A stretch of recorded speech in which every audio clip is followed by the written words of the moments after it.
महाराज दशरथ को जब संतान प्राप्त नहीं हो रही थी तब वो बड़े ही दुखी रहते थे। पर ऐसे समय में उनको एक ही बात से हौसला मिलता था जो कभी उन्हें आशाहीन नहीं होने देता था, और वह था श्रवण के पिता का श्राप।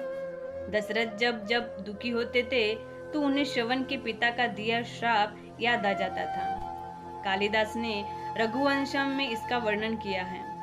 श्रवण के पिता ने ये श्राप दिया था कि जैसे मैं पुत्र वियोग में तड़प तड़प के मर रहा हूँ वैसे ही तू भी तड़प तड़प कर मरेगा। दशरथ को पता था कि यह श्राप अवश्य फलीभूत होगा और इसका मतलब है कि मुझे इस जन्म में तो जरूर पुत्र होगा, तभी तो उसके शोक में तड़प के मरूंगा। यानी यह श्राप दशरथ के लिए संतान प्राप्ति का सौभाग्य लेकर आया है। ऐसी ही एक घटना सुग्रीव के साथ भी हुई।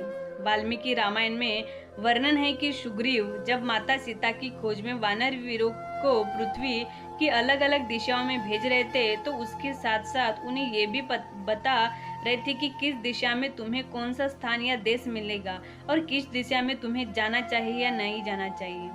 श्री राम सुग्रीव का ये भौगोलिक ज्ञान देखकर हतप्रभ थे। उन्होंने सुग्रीव से पूछा कि सुग्रीव तुमको ये सब कैसे पता? तो सुग्रीव ने जब उनसे कहा कि मैं बाली के भय से जब मारा फिर रहा था तब पूरी पृथ्वी पर कहीं शरण नहीं मिली और इस चक्कर में मैंने पूरी पृथ्वी छान मारी और इसी दौरान मुझे सारे भूगोल का ज्ञान हो गया। अगर सुग्रीव पर यह संकट न आया होता तो उन्हें भूगोल का ज्ञान नहीं होता और माता जानकी को खोजना कितना कठिन हो जाता। इसलिए कहा गया है, अनुकूलता भोजन है, प्रतिकूलता विटामिन है और चुनौतियां वरदान है, और जो उनके अनुसार व्यवहार करे वही पुरुषार्थ है।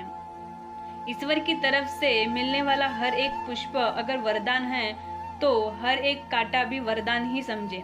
मतलब अगर आज मिले सुख से आप खुश हो तो कभी अगर कोई दुख विपदा या अड़चन आ जाए तो घबराए नहीं। क्या पता वो अगले किसी सुख की तैयारी हो। एक दिन सदैव सकारात्मक रहे।